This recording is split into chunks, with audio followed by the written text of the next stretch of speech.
harus beriman kepada Allah. Beriman kepada Allah dari hari akhir itu harus memakmurkan masjid, atau sebaliknya orang yang memakmurkan masjid itu harus orang yang beriman kepada Allah dan hari akhir. Kenapa? Nanti banyak hal-hal yang orang diharapkan pada sesuatu yang gak masuk akal kalau hitung-hitungan kita manusia. Tapi kebetulan kami punya pengalaman belasan tahun ya untuk hal ini sebagai bukti bahwa Allah itu benar-benar memberikan memenuhi janjinya ketika kita mau memakmurkan masjid. Oke. Satu. Yang kedua, memakmurkan masjid itu bentuk kegiatannya hanya ada dua. Wa aqamas shalah wa ataz zakat.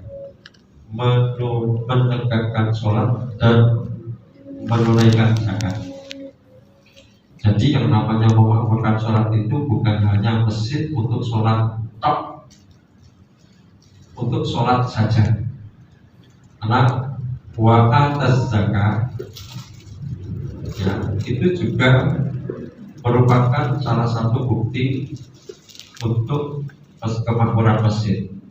Nah, menunaikan zakat itu dan mendirikan sholat perintahnya dalam satu ayat. Maksud saya, perintah itu dua-duanya disebutkan dalam satu ayat. Ayat-ayat yang lainnya banyak sekali, ada lebih dari 60 ayat di dalam Al-Quran di mana Allah memberikan perintah menunaikan sholat, menegakkan sholat dan menunaikan zakat itu dalam satu ayat. Berarti dua perintah ini tidak boleh dipisah.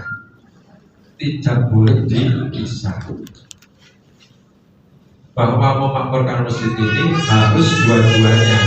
Berarti kalau masjid itu makmur bukan hanya untuk sholat saja, tetapi untuk kegiatan yang lainnya. Prinsip dari pentasarufan zakat wa ataz zakat, karena aktivitas menunaikan zakat itu orang membayar kemudian ditasarufkan, atau kalau di sini takfir masjid berarti menerima dan menyalurkan. Pentasarufan zakat itu prinsipnya apa? Mensejahterakan masyarakat. Ya, bisa bentuknya kegiatan sosial. Berarti memakmurkan masjid itu ya masjid untuk sholat juga untuk kegiatan sosial. Karena apa? Siapa yang menerima zakat? Bukan gedung, bukan bangunan, tetapi orang-orang. Siapa itu? Ada 8 golongan yang membutuhkan. Berarti itu apa? Kegiatan sosial. Ya, kegiatan sosial. Nah, maka ukuran kemakmuran masjid itu diukur satu, jumlah jamaah sholat 5 waktu. Yang kedua, kebermanfaatan masjid itu terhadap masyarakat. Nah, dua perintah ini berkait dalam satu ayat, artinya bersinergi. Kegiatan sosial dalam rangka untuk mengajak orang untuk sholat. Oke, jadi pesan dari ayat ini bahwa memakmurkan masjid itu perintah Allah sebagai bukti kita beriman pada hari akhir. Berarti kita harus memakmurkan masjid. Memakmurkan masjid itu ada dua, wa aqamas shalah wa ataz zakat. Hablum minallah, hablum minannas. Nah, maka setiap yang kita lakukan ini harus dalam rangka untuk mengajak orang untuk sholat, misalnya, okay. Misalnya kita memenuhi kebutuhan fakir miskin. Kalau di sini misalnya ada kebutuhan pokok yang kita sampaikan, ya, pembagian sembako. Pembagian sembako, bagaimana kita tidak hanya sekedar warga miskin ini menerima bantuan, tetapi yang menerima bantuan kita ajak untuk sholat. Pengajian sembako dengan undangan, mohon kehadirannya Bapak Ibu Saudara dalam acara pengajian dan sholat berjamaah Maghrib dan Isya. Di antara Maghrib dan Isya itu ada pengajiannya. Nah, nanti dan ada catatan undangan harap dibawa untuk ditukarkan dengan satu paket sembako untuk satu orang. Kira-kira mau datang ke masjid ya? Mau datang? Mau menerima sembako, tapi sholat dulu, pengajian dulu. Ya memang ini sebulan sekali, tetapi kebiasaan. Ya kebiasaan. Kalau kemudian ada yang mengkritik bisa, nah nanti orang mau datang ke masjid mau sholat jamaah, tapi niatnya untuk menerima sembako. Masjid tidak ngurusin niat orang. Masjid tidak ngurusin niat seseorang. Yang penting kita orang itu mau datang ke masjid. Soal niat itu nanti proses. Ya, memang yang namanya kebaikan itu harus dipaksa. Cuma kalau kita memaksanya dengan hal-hal yang bermanfaat, sembako tadi. Ya, orang berbuat baik terpaksa itu tidak apa-apa. Karena yang lebih baik terpaksa masuk surga daripada ikhlas masuk neraka.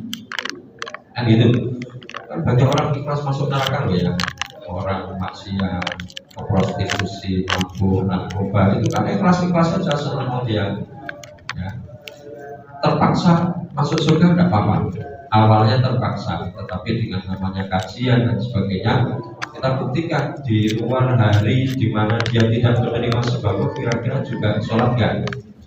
Oh ternyata juga sholat meskipun hanya 1-2, tapi kan lama-kelamaan. Kemudian lagi di antara 390 kakak yang fakir miskin yang tadi kita undang untuk pengajian sembako itu, kita beri ATM, kartu ATM, tapi ATM bukan untuk ambil uang, ambil beras. Ya, ambil beras. Jadi tidak itu mereka bisa seminggu sekali untuk ambil beras. Mesin ATM-nya di mesin. Kemudian kita setting dan kita himbau kepada mereka bahwa ATM itu hanya bisa diaktifkan 15 menit sebelum ada, 30 menit setelah iqamah. Mau ngambil beras di ATM beras, sholat dulu. Contoh yang lainnya misalnya, kalau zakat itu penerimanya tertentu, sudah ada yang ditentukan siapa yang berhak. Tapi kalau infak sedekah, boleh kita bersedekah kepada orang yang kaya. Hasil infak yang kita kumpulkan di masjid ini kemudian kita gunakan untuk menjamu, memuliakan tamu. Caranya bagaimana? Supaya orang mau hadir ke masjid dan mereka kita muliakan, misalnya begini, sholat subuh berjamaah di Masjid Jogarian dapat voucher 10.000. Untuk apa? Untuk belanja di lapak-lapak binaan Masjid Jogarian. Wah akhirnya, wah namanya dapat 10.000, nanti kita pulang bisa bawa untuk sarapan misalnya. Orang jadi datang ke masjid semuanya. Siapa penerima jamaah? Loh, kan tidak semuanya miskin. Sedekah dan infak itu boleh yang menerima orang kaya. Yang penting mereka senang. Ya. Nah, kemudian hubungannya dengan orang beriman dan bertakwa tadi begini. Terus nanti uangnya dari mana? Kan itu butuh biaya yang banyak itu. Kebutuhan untuk memenuhi masyarakat yang tidak mampu tadi dengan sembako. Ya kita ini tidak hanya sekedar sembako ya. Kegiatan sosial kita pada fakir miskin itu sembako. Ya, baik setiap bulan maupun seminggu sekali dengan ATM beras itu. Pasti mereka kalau anak-anaknya yang tidak mampu, yang tidak sekolah karena tidak mampu, kita berikan beasiswa. Tidak hanya SPP, tapi ketika daftar ulang juga mereka kita biayai. Bahkan mereka yang berhutang, goreng kan termasuk yang menerima manfaat zakat ya. Goreng itu kalau mereka punya hutang, karena mereka memang tidak mampu, terpaksa berhutang, kita lunasi. Ya, bahkan ada beberapa di antara warga kita yang rumahnya sudah jelek, ya, sudah tidak layak huni, kita renovasi. Bahkan kemarin ada yang menerima manfaat itu sampai 200 juta untuk pembangunan lantai 2. Ya, ini program cukupannya lantai 2. Duit dari mana? Nah ini kembali kepada keyakinan. Wa annal masajida lillah. Surat Jin ayat 18. Silakan cek bahwa sesungguhnya masjid-masjid itu adalah milik Allah. Masjid-masjid itu adalah milik Allah, bukan milik perseorangan. Apalagi miliknya wakil, keluarga wakil. Wah ini wakil kakek saya. Ya, kemudian berarti kalau apa-apa takmir itu menentukan bijak harus sepengetahuan saya. Ini salah. Masjid itu milik Allah. Takmir masjid itu pegawainya Allah. Nah, karena masjid itu milik Allah berarti pemiliknya maha kaya. Sehingga takmir itu kan dari kata amaro yang artinya memakmurkan. Lembaga yang memakmurkan masjid, at-takmir. Itu harus yakin karena pemiliknya adalah yang maha kaya. Kira-kira yang maha kaya itu akan kekurangan enggak? Tidak mungkin. Maka ketika takmir masjid itu dalam rangka memakmurkan masjid itu butuh biaya, tinggal mengajukan saja kepada Allah. Nanti Allah yang akan menggerakkan orang-orang untuk masukkan kotak infak itu supaya program sosialnya menerima manfaat berupa sembakonya tercukupi. Sana masukkan ke kotak infak sedekah beras atau masukkan ke rekening yayasan Baitul Masjid. Itu supaya keamanannya supaya terjamin. Ya, masukkan kotak infak hadir supaya sego Jumat ini orang lebih banyak lagi menerima manfaatnya, biar lebih banyak yang dibuatnya tidak hanya 1.200, 1.500, mungkin sampai 2.000. Masukkan kotak infak itu ke kotak infak sego Jumat misalnya. Ini baru relawan masjid baru mau bantu Turki. Ya, itu ada kotak infak dunia Islam. Oh, Allah menggiring hati seseorang masukkan ke kotak infak dunia Islam. Itu yang nanti akan menggerakkan Allah. Sehingga apa? Seluruh kegiatan kita yang kita ajukan proposal ini kepada Allah, insya Allah Allah cukupi. Dan itu prinsip manajemen keuangan kita. Dasar dari manajemen keuangan kita surat Al-Anfal ayat 60. Wa ma tunfiqu min shay'in fi sabilillahi yuwaffa ilaikum wa antum la tuzlamun. Dan apa saja yang kamu infakkan di jalan Allah pasti Allah akan cukupkan untukmu, untuk kalian dan Allah, dan kamu tidak akan dizalimi atau dirugikan. Artinya apa? Semua infak yang kita salurkan sesuai dengan perintah Allah kan tunfikuna fi sabilillah, yang kemudian kita infakkan di jalan Allah, membantu orang yang tidak mampu itu fi sabilillah, membiayai beasiswa anak-anak yang tidak mampu sekolah itu fi sabilillah, membayari utang-utangnya para murid fi sabilillah, membantu para musafir yang tidak bisa pulang karena musibah, dicopet, dijamret dan sebagainya, itu juga fisabilillah. Yuwaffa ilaikum, janji Allah, Allah akan mencukupkan untuk kalian. Artinya apa? Kalau kita memang sudah memprogramkan itu membantu melayani orang lain sesuai dengan perintah Allah, Allah yang akan cukupi. Ya, itu dasar manajemen keuangan kita. Sehingga ketika banyak orang yang ingin mendapatkan bantuan, maksudnya ingin dibantu oleh kita, layani semua musafir. Misalnya orang datang ke sini minta bantuan, rumah saya Surabaya, rumah saya Jakarta, rumah saya Depok, saya kecopetan, saya kejamretan, tidak bisa pulang. Yang kita biaya, kita berikan tiket, kita berikan uang saku supaya dia bisa pulang. Dan ternyata Allah ganti itu.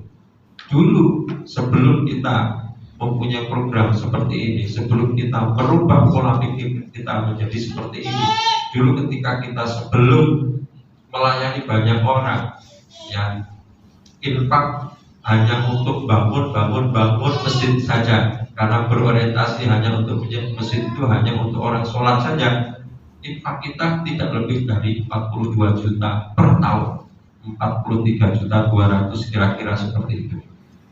Ya, itu kebutuhannya, sementara keuangan kita tidak sampai seperti itu. Tetapi setelah kita rubah dari tahun 2000 kita mulai melayani, alhamdulillah sekarang yang kita kelola jadi 8 miliar. Zakat yang dulu per tahun hanya sekitar 3 juta saja, dan itu pun kita terima hanya menjelang Idul Fitri saja. Karena apa? Banyak orang membayar zakat itu hanya di bulan puasa saja yang pahalanya banyak. Sementara kebutuhan kita itu untuk hanya setahun. Warga miskin kita itu tidak hanya menjelang Idul Fitri saja butuhnya, tapi mereka sepanjang tahun butuh untuk kita bantu. Hanya 3 juta saja. Setelah kita melayani dan sebagainya, alhamdulillah zakat mal kita sampai 2,5 miliar. Dari hanya yang per tahun 3 juta saja. Nah, maka kalau takbir masjid tidak percaya, pasti pelit.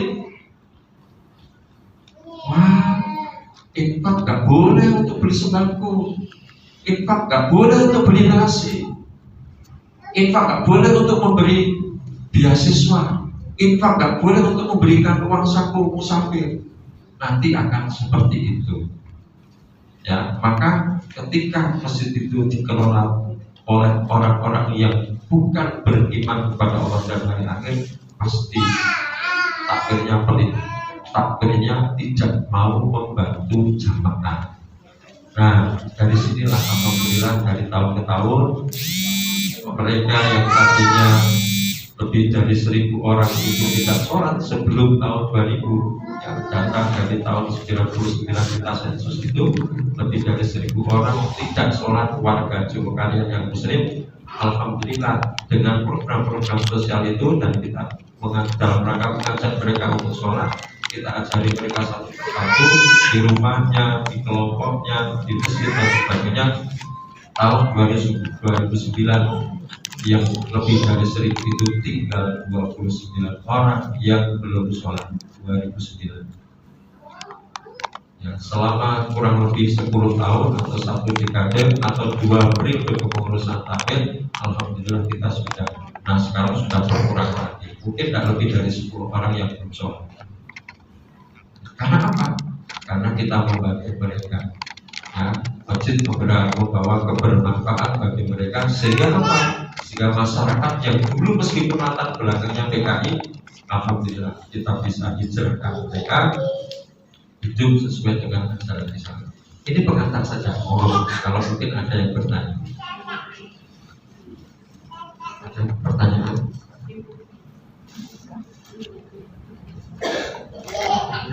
Ibu.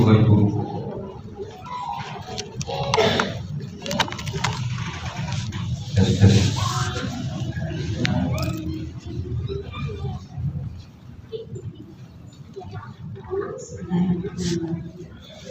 Bapak, tadi dikatakan bahwa untuk bentasan pangan sembako ya, sembako itu kan itu ada orang-orang itu memakan jalan.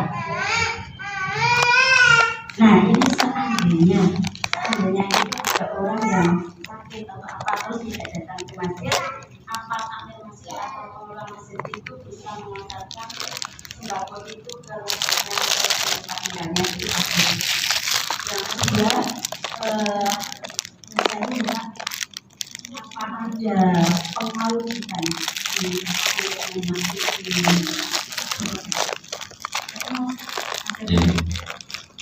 yang pertama, bagi penerima manfaat yang kebetulan ada halangan, ya, udur sakit, ya, boleh anggota keluarganya untuk mengambilkan tadi paket sembako sebulan sekali tadi atau ATM beras. Tetapi itu nanti harus diketahui pengurus takbir yang lainnya, terutama bagian biru itu, okay, supaya kita juga memberikan permakluman, ya, kalau memang sakit berhalangan berarti memang tidak bisa mengambil sendiri.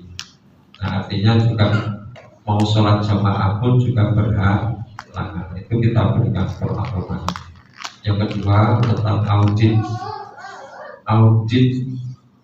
Yang maksud kami, maksudnya apakah audit itu dari lembaga di luar mesin atau internal? Ya, kalau selama ini secara internal dengan itu Pak Agus itu beliau bendahara dua. Pak Agus bisa ikut bantu jawab. Laporan Ya, jadi kalau audit itu kan kebetulan begini. Tadi saya sampaikan misalnya ada infak yang masuk kotak infak Jumat dunia Islam, kemudian sedekah beras dan lain sebagainya, itu ada sekitar berapa kotak Pak?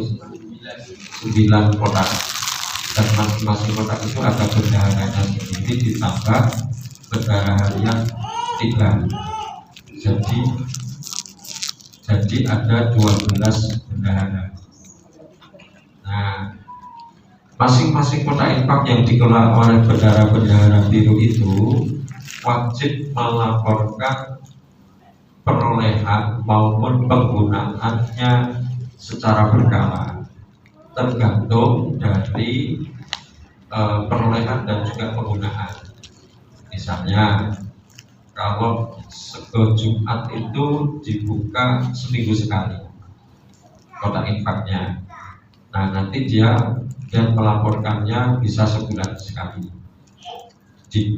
diperoleh berapa minggu ini, minggu pertama, kedua, ketiga, keempat, dilaporkan kepada siapa? Bendahara harian. Nah, ada yang mungkin tidak perlu sebulan sekali, misalnya kotak infak dunia Islam, ya, karena penggunaannya tidak bisa ditentukan. Dunia Islam itu ada kasus bisa gempa Turki itu kan kosong gempa kan itu tidak bisa kita programkan, termasuk kotak infak tanggap bencana, itu bencana alam juga tidak bisa kita rencanakan. Nah, tergantung nanti perolehannya, mungkin dibuka sebulan sekali, tetapi penggunaannya belum tentu sebulan sekali. Nah, ketika dibuka kemudian perolehannya berapa, nanti digunakan berapa, dilaporkan kepada bendahara harian. Nah, dari seluruh kotak-kotak infak itu atau bendahara-bendahara biru itu wajib melaporkannya keuangan itu kepada bendahara harian. Nah, kemudian bendahara harian wajib melaporkan itu kepada jamaah, pada masyarakat yang dirangkum dalam laporan keuangan berupa buletin Idul Fitri setiap tahun. Ya, jadi diterbitkan setiap tahun itu berupa buletin, tetapi isinya itu atau kontennya salah satunya adalah laporan keuangan selama 1 tahun. Dan itu kita cetak tidak hanya internal pengurus, tidak hanya sebatas jamaah yang biasa mesin, tetapi lebih dari 3.000 eksemplar. Tahun lalu berapa Pak Agus? 3.500-an ya. Karena apa? Laporan itu tidak hanya untuk kebutuhan jamaah maupun pengurus untuk mengkritisi, ikut mengecek ya laporan keuangan itu, tapi juga untuk bahan materi pembelajaran bagi mesin-mesin yang ingin belajar tentang laporan keuangan dari kita. Nah, hanya saja meskipun kita sudah mencetak lebih dari 3.500, sudah beberapa bulan yang lalu sudah habis. Nah, biasanya kita itu sebagai souvenir ya kepada tamu-tamu yang berkunjung di masjid ini untuk kita bagikan supaya bisa menjadi bahan untuk pembelajaran. Tetapi jangan khawatir, meskipun secara fisik atau secara hard copy-nya itu habis, tapi bisa diakses melalui internet, melalui link yang sudah dibagikan, yang disebar oleh takmir atau admin resmi Masjid Jogokaya, yang melalui link yang bisa diunduh. Nanti materinya banyak sekali, termasuk tadi video yang nggak sempat saya tayangkan, dan semuanya materi itu bisa diakses melalui link yang dibagi oleh admin resmi. Nah, Itu mungkin ada yang lain.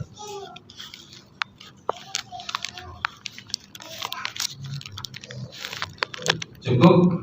Oke. Saya kira itu karena waktu dibatasi hanya 30 menit dan sudah 30 menit dari sejak kita mulai di sini.